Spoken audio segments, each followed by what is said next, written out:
Change must be felt. But every decision that we have made, every decision that we will make in the future, will be made with working people in our mind's eye. People who've been working harder and harder for years just to stand still. People doing the right thing, maybe still finding a little bit of money to put away, paying their way, even in the cost of living crisis. But who feel that this country no longer gives them or their children a fair chance. People stuck on an NHS waiting list, whose town centre is blighted by antisocial behaviour, who can't afford to buy a place that they can call home, or can't afford the home they have because of the mortgage bombshell. And people who feel ignored as their lives, no matter how hard they work, slide into greater insecurity. Scared of the postman coming down the path. Will it be another bill that I can't afford? People like that video that we've just watched. The people we changed the Labour Party to serve.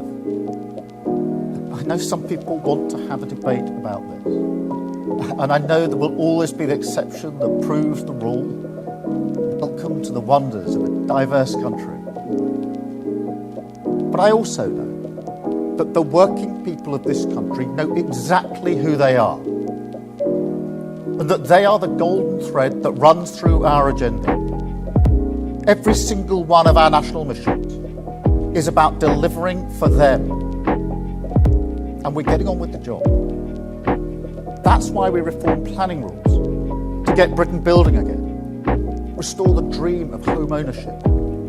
It's why we ended the junior doctor strikes, to lift the pressure on our NHS, start cutting waiting lists. It's why we stopped the riots with tough sentences for violent thugs, launched a border security command to smash the people smugglers, switched on great British energy to get Putin's boot off our throat, make our country more secure, create good jobs right across the country. It's also why we've started the work of changing our economy, stabilising it, fixing its foundations, but also changing how it works for them. An employment bill that will finally make work pay, that will contribute to growth and raise living standards for working people. A direct response to the cost of living crisis that we were elected to tackle for them. Because, let me tell you, it's working people who pay the price when their government fails to deliver economic stability. And they've had enough of slow growth, stagnant living standards, and crumbling public services. They know that austerity is no solution, and they've seen the chaos when politicians let borrowing get out of control. We choose a different path. Honest, responsible, long-term decisions in the interests of working people. Because it's stability that means we can invest, and reform that will maximise that investment. £63 billion worth of investment secured from business 2 weeks ago. A record-breaking show of confidence in our plan for growth. That's investment that will create tens of thousands of jobs, good jobs, in every corner of the country. I know that some people recoil from the tough decisions we have to make to fix the foundation. But that investment, it didn't happen by accident. It's because businesses can see that we're fixing the foundation.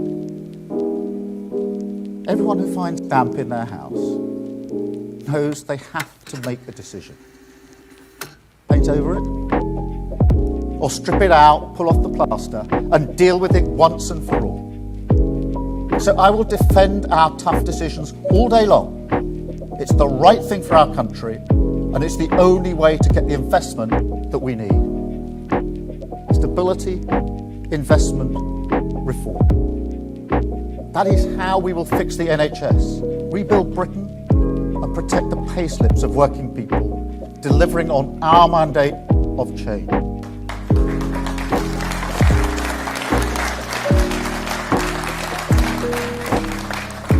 And that's what the budget this week will be about. It's what every week of this government will be about. A budget for working people, from a government for working people. Because returning Britain to their service, that is our fundamental cause, and it never changes.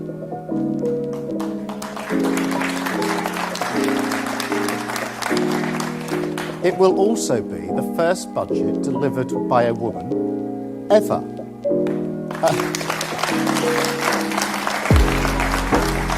That is a moment of pride. When Rachel Reeves stands up, she will be making history. And I can tell you, young women and girls across the country will be watching, they will look up, and they will notice. It will also be a budget which will show to the British people that we won't be distracted from our task, that we will stick to our long-term plan, run towards the tough decisions, rip off the short-term sticking plasters, so we can lead our country, finally but decisively, out of this pay more, get less doom loop, the low-growth Tory trap that for 14 years decimated public services, destroyed our economic foundations, and made working people pay the price. And mark my words, that era is now over. We are turning the page on Tory decline, closing the book on their austerity and chaos. Those days are done. They're behind us, and change is here.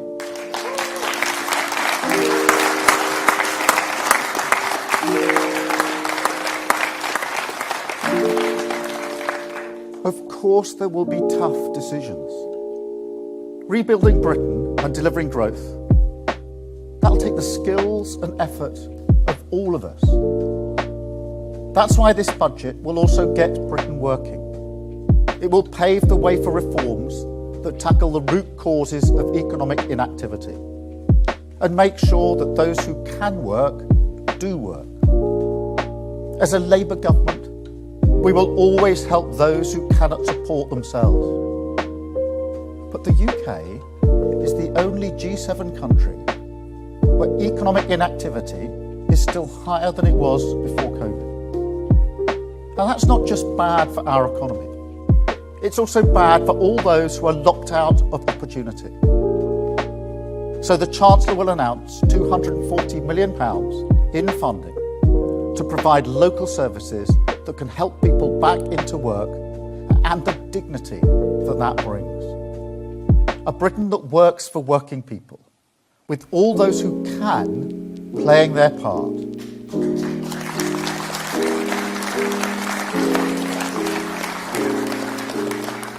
We will also be ruthless in clamping down on government waste, just as we will be ruthless on clamping down on tax avoidance, so the British people can see that every penny counts.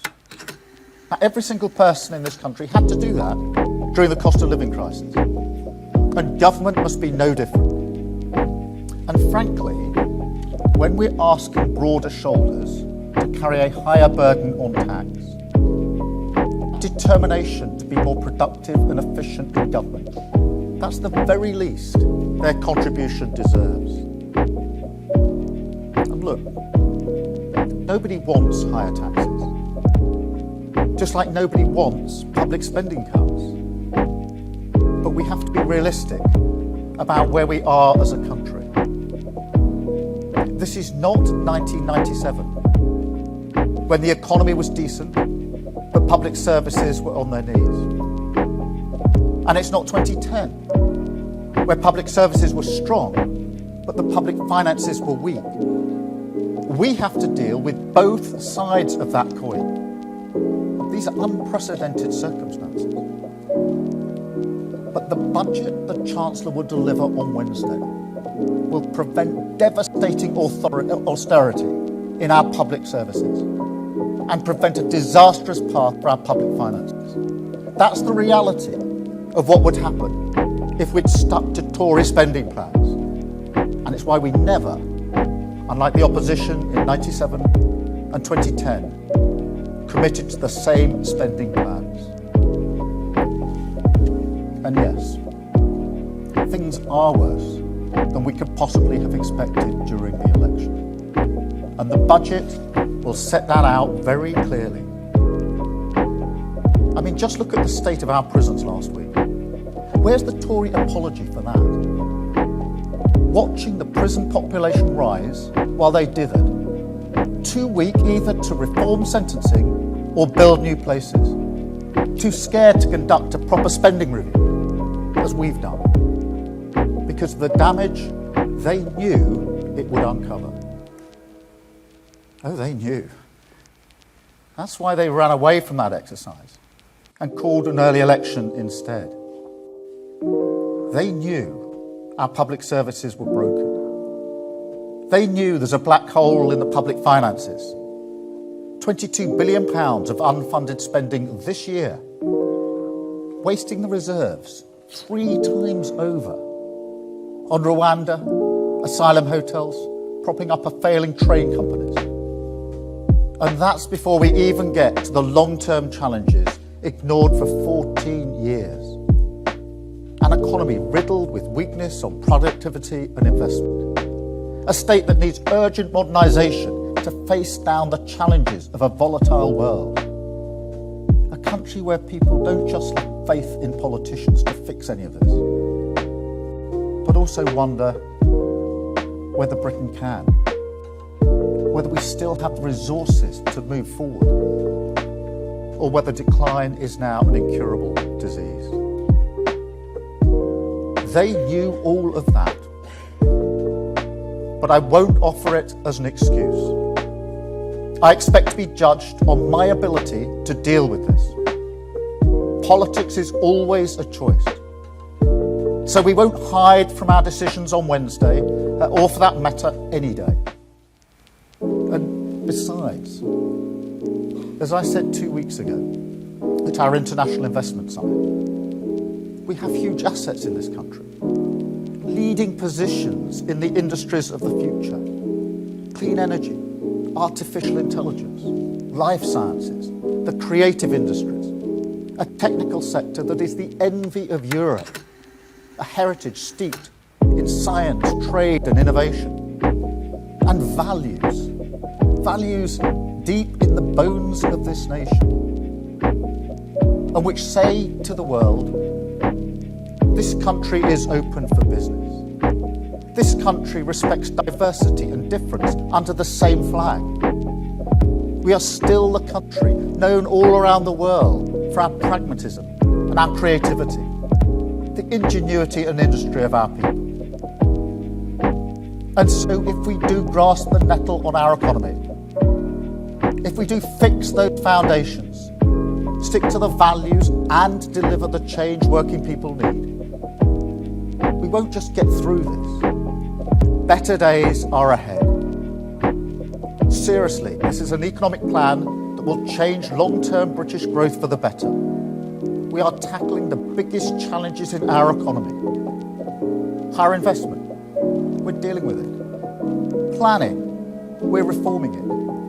The labour market, we're getting people back to work, but also making sure work pays. On competition, we're stripping out the needless regulation that holds back private investment. And all of this built on that foundation of economic stability. That is what fixing the foundations means, what delivering change means. And everyone in this country will benefit from this. Everyone can wake up on Thursday and say that a new future is being built, a better future.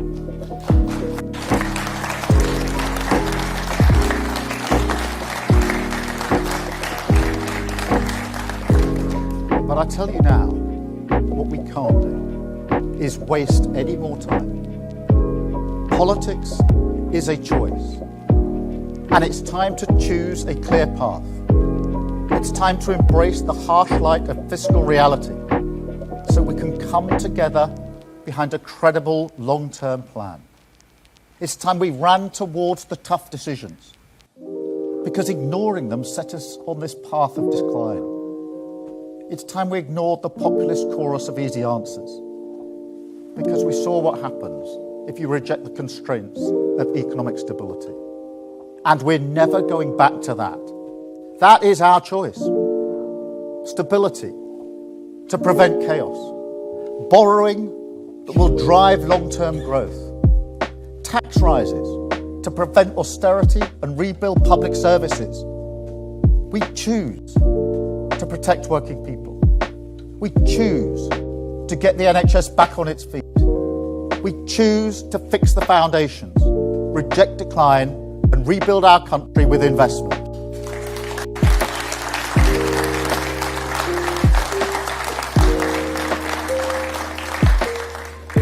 And whilst I'm sure you understand, I can't get into the individual measures before Wednesday. I will say this. If people want to criticise the path we choose, that's their prerogative. But let them spell out a different direction. If they think the state has grown too big, let them tell working people which public services they would cut. If they think tax rises are unfair, let them tell working people which taxes they'd raise instead. If they don't see our long-term investment in infrastructure as necessary, let them explain to working people how they would grow the economy for them. And if they think that taxes are too high, but they don't want to cut public spending, let them tell working people why the lessons of Liz Truss no longer apply. Because I've said it before, and I'll say it again, the time is long overdue for politicians in this country to level with you honestly about the trade-offs this country faces. To stop insulting your intelligence with the chicanery of easy answers. Working people know that hard choices are necessary. They lived through the Liz Truss episode. They lived through the cost of living crisis. So they know that the things they want from us, protecting their living standards, rebuilding our nation, fixing our public services, they know that this can only be achieved alongside economic stability. There are no shortcuts. No, what they want to see on Wednesday is a country on a different path, making different choices. They don't want to pay the price anymore in times of crisis because our economic foundations are weak. And they don't want to see the proceeds of growth, which could serve their family, their community, their public services, instead always serving those at the top. They want change, and that is what they will get, because that is the mandate we're elected to deliver, the only path consistent with our driving purpose to return Britain to the service of working people.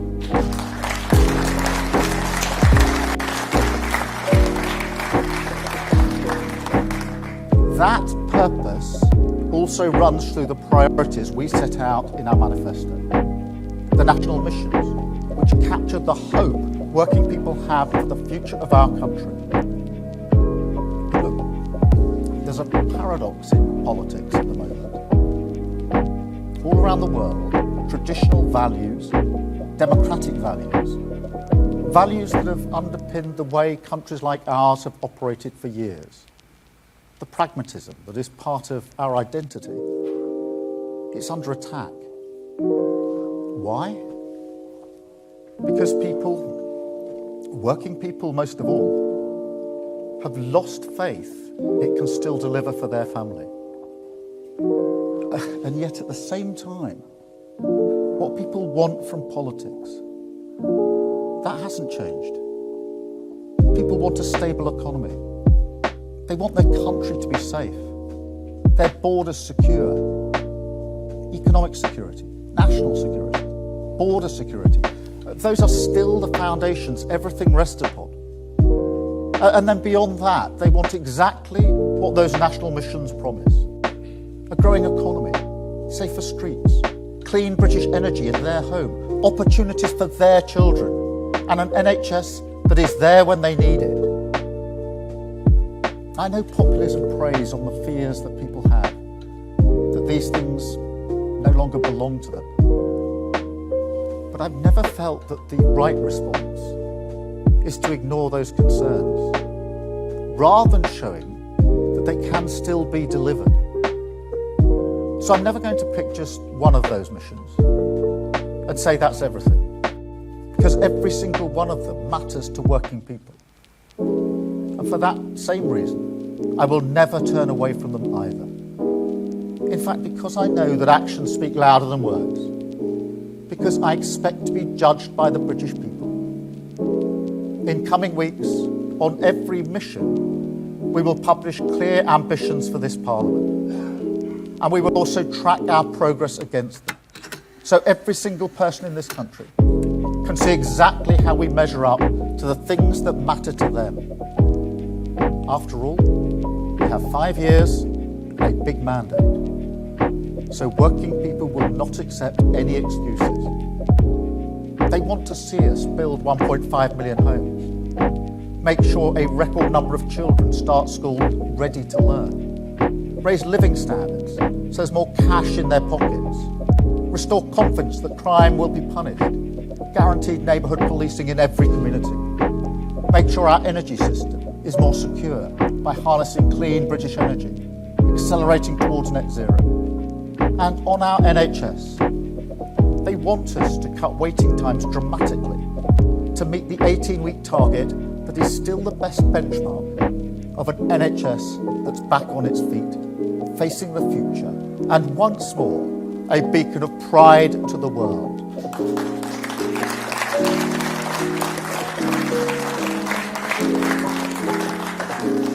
These are my priorities for change, and I won't change course. The budget will light the way, and we will use the power of government, stability, investment and reform, partnership across the whole of society, galvanised by clear objectives, to deliver on the priorities of the British people. Foundations fixed, public services renewed, a country rebuilt by investment, released from decline, returned once more to the service of working people. Now that is the course we set this week. That is the driving purpose of this government, and that is the change that we will deliver. Thank you very much.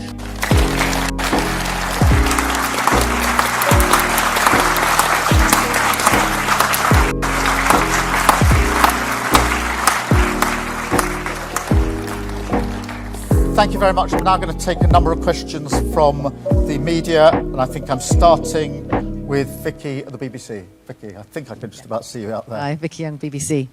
You're promising to be honest with people, but isn't this turning out to be a budget of sneaky tax rises? You're putting up employers' taxes, which will be passed on to the working people that you say you want to protect. We made clear manifesto promises to working people about not raising VAT, their national insurance and income tax, and we intend to keep to those promises. But the purpose of the decisions that we're making this week are to ensure that we do stabilise our economy and ensure that we've got the foundations to rebuild our country. And that is vitally important. We will never get the investment into this country that we need if we don't stabilise our economy. It's a vital first step.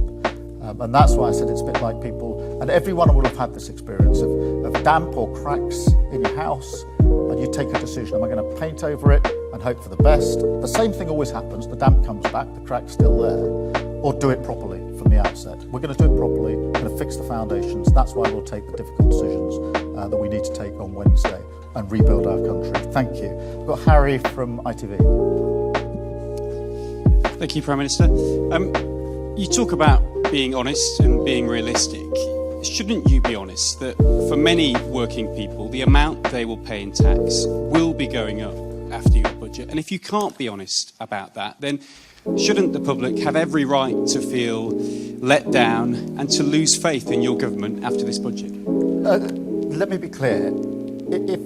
So far as working people are concerned, I'm concerned with what's in their payslip and making sure that there is no more tax in their payslip. And that matters to people because we made that promise to them.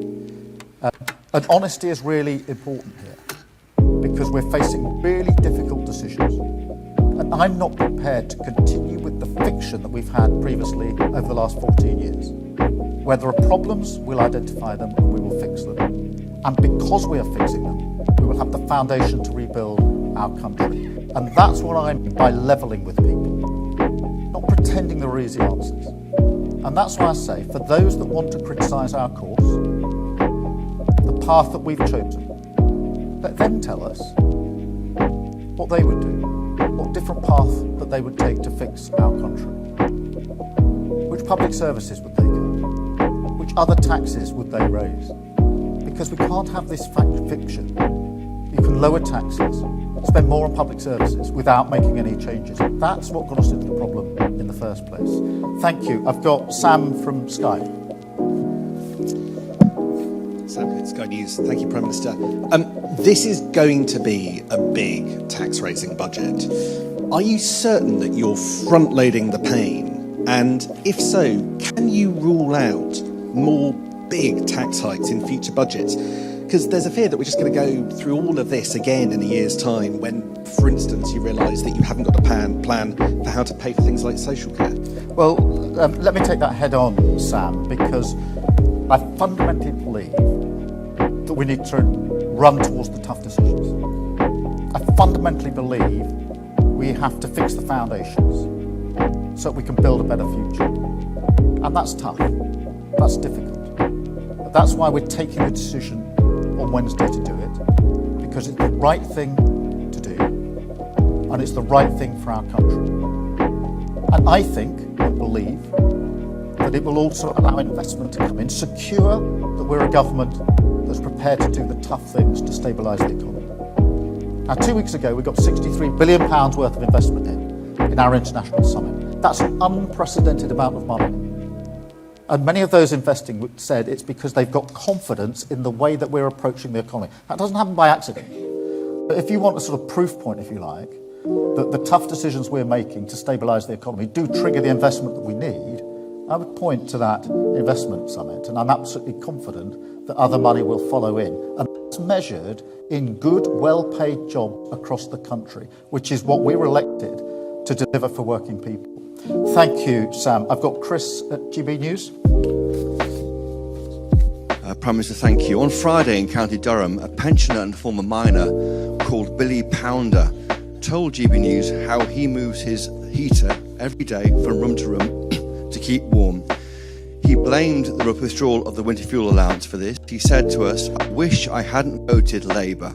There are millions like Billy Pounder out there worried about your budget. What would you say to Billy Pounder?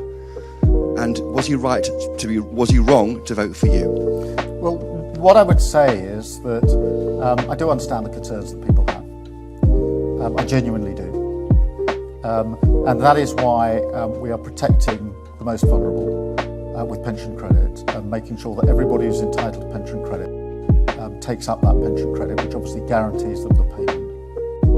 But we are also fixing the foundation, stabilising the economy. And what that allows us to do is to commit absolutely to the triple lock. And that means that for millions of pensions next year, they go up by up to £475 on top of the £900 or so this year. And that's why I can say that every pensioner will be better off under a Labour government that takes the difficult decisions to stabilise the economy. Thank you, Chris. I've got Dave from the Mirror. Thank you, Prime Minister. Dave Bowe from the Daily Mirror. Prime Minister, it's been reported over the weekend that the £2 cap on bus fares across England is going to be scrapped in the budget. What's your assessment on the impact this would have on working people who would expect the Labour Party to be on their side? And just as an addition to that, if I may, do you think Mike Gainsbury should resign? We're going for one question, but otherwise we'll start let me just deal with both those issues. Look, on the £2 bus fare, first thing to say is the Tories only funded that till the end of 2024. And therefore that is the end of the funding in relation to the £2 capped fare. I do know how much this matters, particularly in rural communities where be reliance on buses.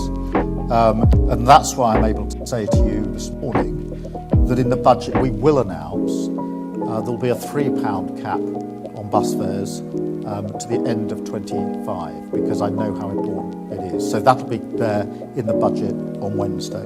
On Mike Amesbury, look, I've seen the video footage. It's shocking.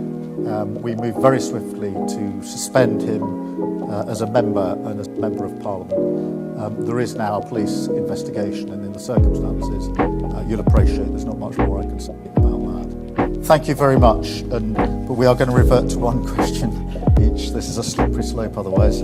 I've got Kieran at The Guardian. Thank you. Kieran Stacey from The Guardian. The Labour MP Jazz was revealed today to be the owner of a failing children's care home.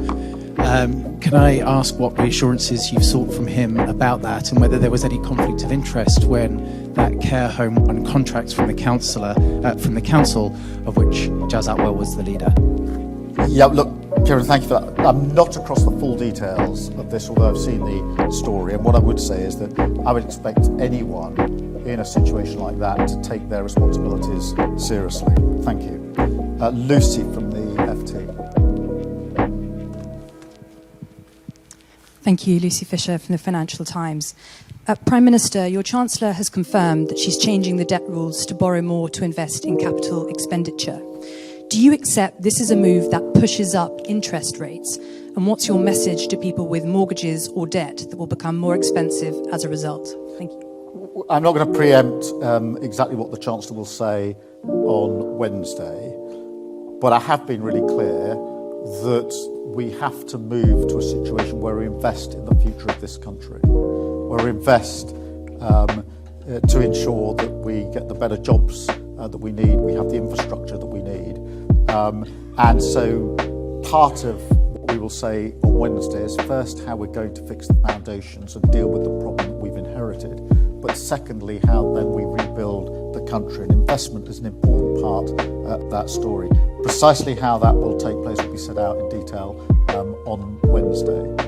I do not accept the proposition that it'll have an impact on interest rates. Thank you. Max from The Times. Thank you, Prime Minister. Max Kennix from The Times. I'd like you to press you on a previous question.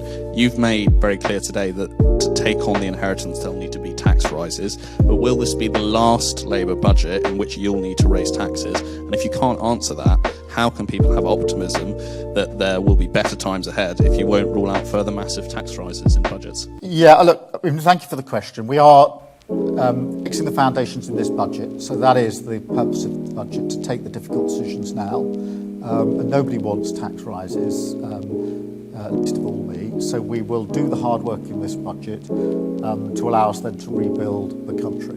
I can't give you a cast iron guarantee that never again in any budget will there be any adjustment to tax, because we just don't know what's round the corner. We've lived through in the last 5 or 6 years Ukraine, COVID, etc. But I can tell you that as we stand here now going into this budget, it is our intention to take the tough decisions here and now, up front, in the hope that we can then build or rebuild the country on that stable foundation. So you can take from that the tough stuff is coming in this budget. We're going to scrub this down into this budget, but I can resist the temptation to say that at no point ever will there ever be any adjustment to anything else in the future.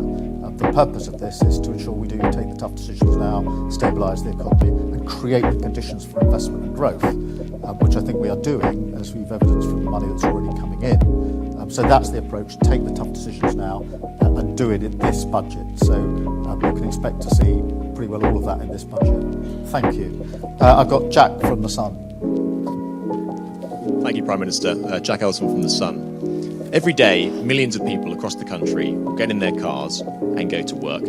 So would any hike to fuel duty on Wednesday be a direct hit on the working people who you claim to champion? Well, I know this is a particular concern to your readers, and I'm not going to preempt what happens on Wednesday, but obviously this is an issue that comes up at every budget, and you'll see how we deal with it at this budget. But I do understand how important it is. I understand what you're putting to me, and I know how important it is to you, your readers, and others. Thank you. I've got Kamal from the Mail. Kamal Jaffer, Daily Mail. Prime Minister, new polling this morning suggests that the majority of voters would prefer Wednesday's priority to be lower taxes ahead of investment in public services. Do you feel your government's priorities are out of step with the public mood? No. I think for too long we've pretended that you could lower tax and spend more on your public services, but you can't. And it's about time.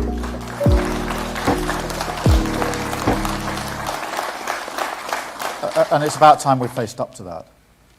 Almost everybody knows the NHS is broken. We're going to fix it.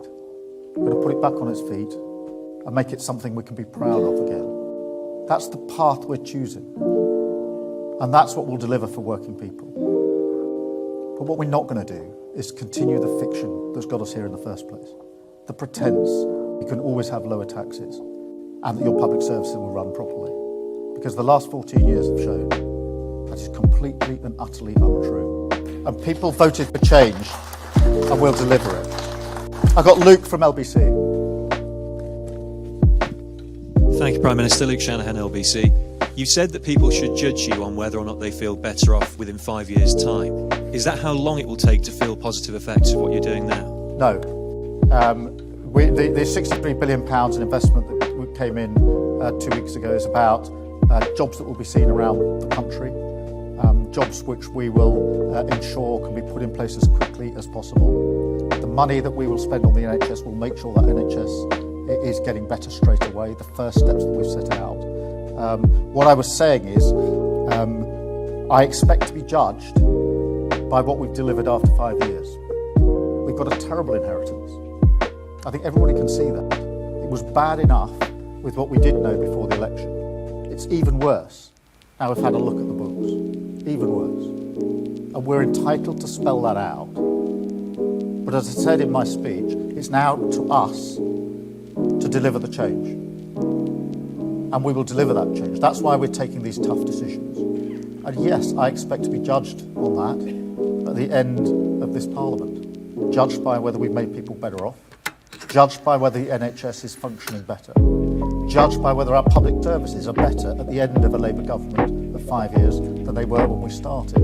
That's why we're taking these difficult decisions. And I'm very happy, would expect to be judged by the British public on whether we've delivered on that. And every day I wake up focused on that delivery because we were elected into government to change.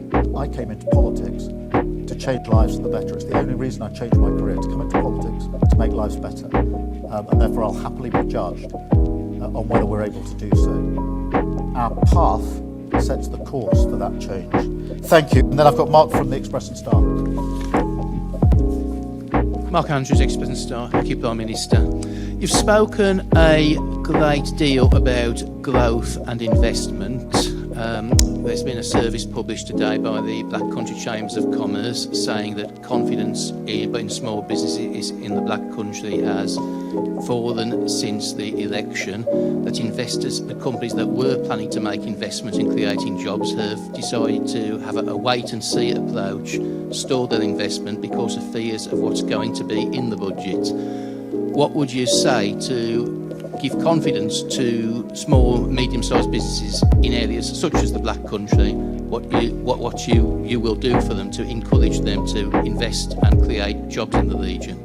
Yeah, well, first let me acknowledge how important small businesses are to our economy. There are many, many small businesses. They're the backbone of our country and our economy. They make a huge contribution. And therefore it's very important that we take steps that make it easier for small business, not harder for small business, and we intend to do so. Not just in the budget, but also more broadly. There's the wider questions we're taking on in relation to planning, in relation to regulation, and the inward investment, the £63 billion, which will then go alongside other investment, including investment of small business. So let me acknowledge how important they are, and let me reassure them that we intend to make it easier for small businesses, not more difficult for small businesses, because we know how central they are to our economy. Thank you all very much for being here. Thank you for listening. Thank you.